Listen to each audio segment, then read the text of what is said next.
Hi guys, welcome back. I'm Rahul. I'm one of the co-founders of Jin Electric Bike, and today we are going to talk about the top three things to look out for when buying electric bike for the first time. Although there are many, to be honest, but let's focus on the top three things, and then I'll walk out through the other factors which you are worth looking out for in an electric bike when you are making your choice.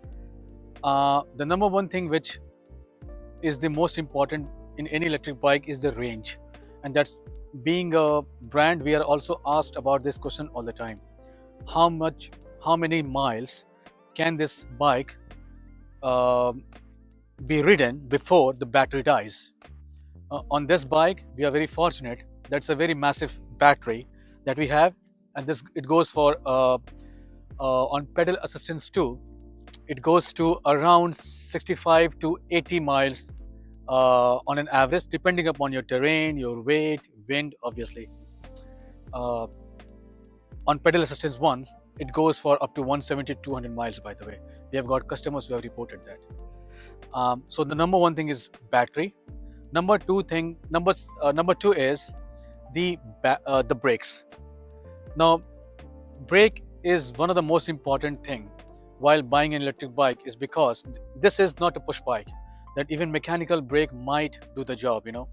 This is more like a 20-21 kilogram uh, product which you are pushing with your uh, pedal, and if it is going at a speed of 21-22 miles per hour, you need a very powerful brake to stop it. Mechanical brake might or might not do the job, but hydraulic brakes will always do the job. On our Gen-X, we use hydraulic brakes as a standard, pretty much standard throughout all the models we have. And the third thing is where you want to ride. So that comes down to the tire. What kind of tires do you have in your bike, electric bike? If you want to go on a road type of terrain for most of the time of your journey, then I think you are well off even with a small or the thinner, that road tire. But if you want to go on a off-road kind of a terrain or a gravel experience you have, then you should go for a mountain kind of a tire. In our case, we have built the bike in such a way that we have a hybrid tire. Even the frame that we have is more like a hybrid frame. It's neither a road bike frame nor a mountain bike frame. It's more like a hybrid frame, and the tires support that frame because these tires are 2.3 inches wide and 27.5 inches thick, which is 700 cc, and these are anti-puncture tires, so they do the job perfectly well. So with this tire, you can actually go on the road as well as off-road too. So these are the top three things: battery, brake, and the tire. Now, having said that, there are many other things too. For example, a small thing: if you're riding on a, let's say, rainy day, you don't want your clothes to get dirty, so you need a full mud guard all the time. um, and that's why we decided to install full mud guards front and back on our bike as well. We were asked this question by customers a lot of time. um, Second thing is, uh, which is not overemphasized most of the time, is the seat. you know so if you are riding this bike, because bear in mind that with electric bike you tend to ride a longer distance because the bike is also giving you assistance, and for that you need a very comfy seat, a very comfortable seat. And that's why it's worth considering if you need a good quality gel cushioned seat or a normal seat. um, and we also need a very good gears. So on this bike we have a Shimano 7 speed gear, but it can be like, if you want like 21 speed, you can also have the front and the back gear that we use on the push bike also sometimes. But I think 7 speed gear should do the job perfectly well most of the time. Other than that, suspension is very important.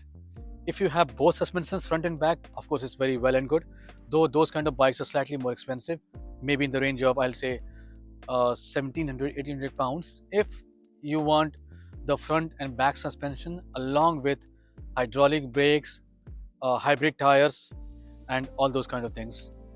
Um, so suspension, saddle, mudguards, even the crankset size, to be honest, sometimes. On this bike, we have a 42 teeth crankset, and you see the crankset size, this thing, because the crankset is bigger, so it needs more rotation, one rotation for the bike to go a certain distance.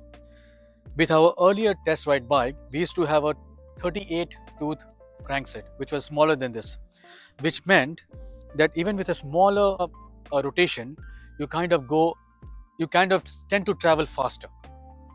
And it's a subjective choice. Some of the customers want a bigger crankset, some of them want a smaller crankset, but you can always swap it. If you want, you can always just buy a for example, Bafang crankset or Pro Wheel crankset, and just swap the size. Actually, a couple of things which is worth looking out for is also the number one. The first thing is motor. So, in our bike, for example, Genex uses Bafang brushless motor, and what I know is most of the other brands, not all of them obviously, but some of them use generic motors which are non-branded, and these guys tend to brand those motors with their own company brand. We don't do it, so we use Bafang brushless motor. So it's a pretty much standard Bafang, Mahle, Shimano, Bosch. Um, these are well reputed brands so which manufacture the motors. Ours is brushless, which means it will last much longer and with less resistance because there's no brushes inside. In generic motors, sometimes they are brushless, sometimes they are not.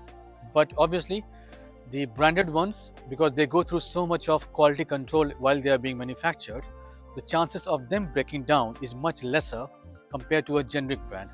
So generic brand, we don't have so much of testing reports that how many quality control process they went through. So that's the motor. So the motor is one of them, and then we also have to emphasize, because this is an electric bike, it tends to be heavier compared to a push bike. Now in our case, it's around 20-21 kilogram without any accessories. So even though it's not the lightest bike in the world, but given the other bike brands, it's still one of the lightest. So I'll say the average electric bikes, especially hybrid electric bikes, tend to be towards 30 kilograms. This one is towards 21 kilograms. Also, with the battery and without any accessories, the bike is about 20 to 21 kilograms. But if you remove the battery, which is housed inside the down tube, so you just slide it through the down tube, and if you remove the battery, the weight becomes around 15-ish kilogram. So 14.5 to 15 kilograms is what it becomes, which is actually like a push bike. So this bike without the battery weighs around 15 kilograms, which is just like a normal push bike usually weighs. And it becomes so handy when you're traveling, or you want to keep it at the back of the car, or the bike racks. It becomes very handy. So that's pretty much. Don't forget to subscribe our social media channels: Facebook, Instagram, TikTok, and YouTube as well. We tend to post the videos as regularly as we can and educate you guys.